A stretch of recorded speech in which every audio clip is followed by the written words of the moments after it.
If you like our video, please give a thumbs up and subscribe to our channel. Hit the bell icon to be notified when new videos come out. There are many facets of the UFO phenomenon and many types of witnesses who have come forward with their own extraordinary tales. These often get lost in the deluge of such reports and indeed rantings, but sometimes there is a well-known and beloved celebrity who will come forward with their own accounts, theories, and experiences. These particular witnesses and spokespeople have a way of making people listen, somewhat reinvigorating the UFO debate in the process, and certainly one of the most vocal and well-known of these is none other than the popular Canadian-American actor, comedian, producer, screenwriter, musician, and businessman Dan Aykroyd. Getting his start on the hit sketch comedy show Saturday Night Live and going on to star in such beloved classics as Ghostbusters, Aykroyd is a well-known name to many people. He also just happens to be a major proponent and researcher of UFOs with some truly bizarre tales to tell. Dan Aykroyd has never been shy about his intense interest in UFOs, and this seems to be a fascination that reaches all the way back into his childhood. The actor was first enamored with the phenomenon when he saw a photo of mysterious lights over Capitol Hill from all the way back in 1952, an incident in which fighter planes had apparently been scrambled to chase the fast-moving objects off. This interest was only strengthened when he saw the classic sci-fi film The Day the Earth Stood Still, which he saw as a perfectly plausible scenario. Aykroyd would have the first of his own many close encounters with UFOs in the mid-1980s in upstate New York, when he claims that he woke up in the middle of the night in a panic and told his wife, "They are calling me, I want to go outside."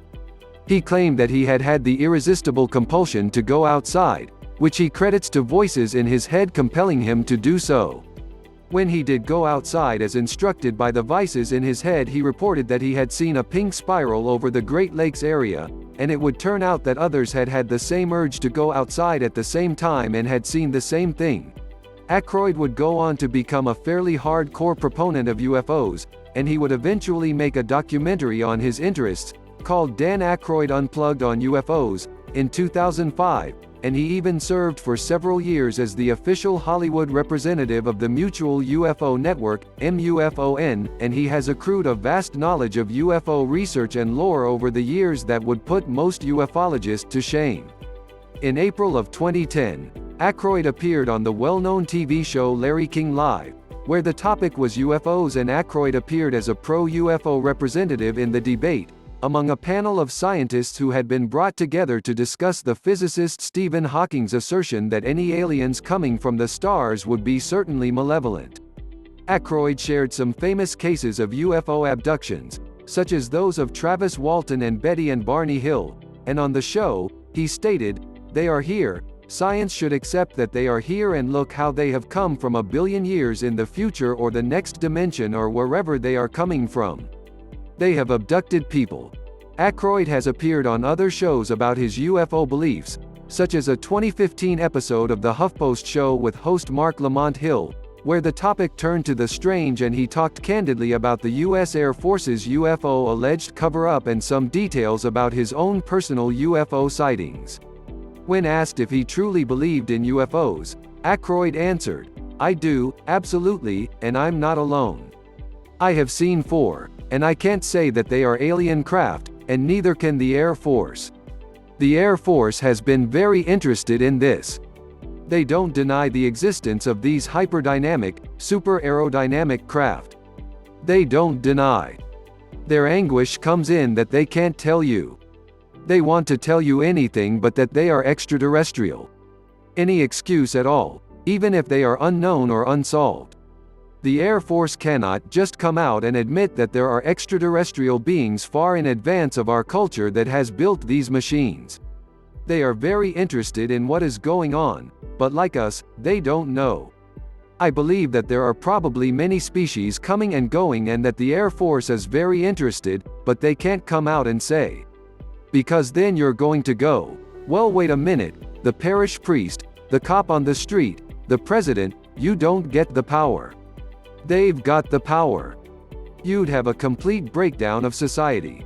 On the show, Aykroyd went on to give some further details into his own strange UFO sightings, saying, "Two specifically were definitely aerial constructs of some kind. One of them with a light, and one of them dull gray, and they were structures, one of them going very slow, one of them hovering over me.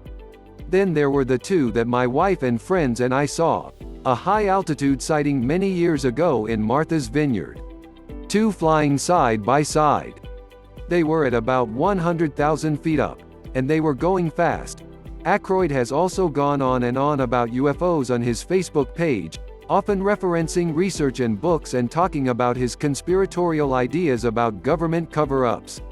He actively plugged the 2014 book The FBI-CIA UFO Connection: The Hidden UFO Activities of USA Intelligence Agencies on his page, which goes over the vast research done on declassified documents by a physicist named Dr. Bruce Maccabee, who spent 36 years at the Naval Surface Warfare Center.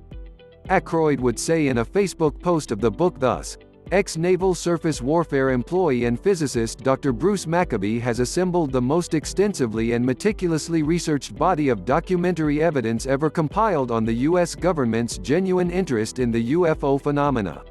The USAF has never denied the existence of these super-performance aerodynamic vehicles. The Air Force's continued anguish over public disclosure is not due to the military's genuinely admitted reality of these machines' existence but due to the government's struggle to categorize the phenomena as being anything but extraplanetary in origin." Aykroyd also continuously praises and supports the organization called Mutual UFO Network, MUFON, for which he served as a consultant for a few years, and of which he has said, "Basically, MUFON are scientists from all kinds of disciplines that have formed this group to analyze what is real and what is a hoax. Now you could say every one of them is a fake. That footage of 200 whirling white dots in the sky, or the Phoenix Lights, a series of lights seen over Phoenix, Arizona, in 1997, which 17,000 people saw, the Tinley Park sightings in Illinois, where whole suburbs saw these triangles and wedges go over at 3 miles an hour. Is it a mass hallucination? If so, why is it appearing on digital cameras and film? They're coming and going like taxis." Although Aykroyd takes this research very seriously and can seemingly talk about it non-stop, he is still known to go off the deep end from time to time, to the point that even avid UFO fans might take pause, but which although fringe nevertheless seem just as well thought out as any other theories out there. When asked about why he thinks UFOs are here, he has said, "There's that old theory that humankind and this planet were seen as the center of the universe. That was thrown away. How could we be so presumptuous? Well, I subscribe to that. I think we are the center of the universe and that is why they're coming. They're visiting because this is the planet that produced Picasso, the atom bomb, penicillin. There are so many advances in science, art, and culture. They have technology better than ours, but they didn't paint like Renoir, they don't dance like Mick Jagger, they don't write like Samuel Johnson or William Faulkner. They are envious of us. We have the most beautiful planet. The Rockies, the purple fields of the United States, the Lake District, the Pyrenees, the turquoise seas of the tropics. They don't have that. They may have gelatinous pools and crystal mountains and they've got the technology to flip from planet to planet or dimension to dimension, but, you know, Keith Richards didn't come from there. I think there are possibly some hybrids here. I think many are here for good purposes and want to improve our planet, but I think some are here for malevolent purposes. Probably extracting sperm and ova, or taking cows' lips and anuses for delicacies, being cruel to animals, that kind of thing. Out of all of this, one of Aykroyd's more bizarre tales is an incident in which he says he was confronted by the Men in Black, as he was talking to the singer Britney Spears of all people. Just before the cancellation of his TV show Out There, Aykroyd claims that he stepped out of the studio to take a call from Spears, who he had starred beside as her father in the film Crossroads. Britney Spears had called him to ask him to appear on Aykroyd's old show Saturday Night Live with her, and as he talked he says he noticed a mysterious black car pull up on a nearby street. Out of the car purportedly stepped a very tall, pale man in a black suit, who gave him a dirty look, before getting back into the vehicle and driving off. Oddly, the producers of the show Aykroyd was filming shortly after were told to stop shooting a show they were making about UFOs, specifically one in which they had been interviewing a Dr. Stephen Greer, of the Disclosure Project, who was about to spill tons of testimony of UFO witnesses and supposed insider information. The show never made it to air.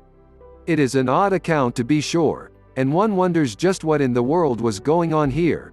It is clear that the comedy great and renowned actor Dan Aykroyd truly believes what he is saying and has the knowledge and conviction to back it up. He talks about it with such enthusiasm that it is difficult not to be somewhat drawn into his world. It may not mean that any of this is true, but it is curious how having some fame can bring one's views to the masses and get people thinking. The UFO debate has many players, theories, and directions it can go, and when a well-known celebrity opens up on the topic, it tends to have wide-ranging effects. Whether any of what Dan Aykroyd says is true or not, it gives us something to think about and is one more voice out in a sea of voices on the immortal topic of the UFO phenomenon.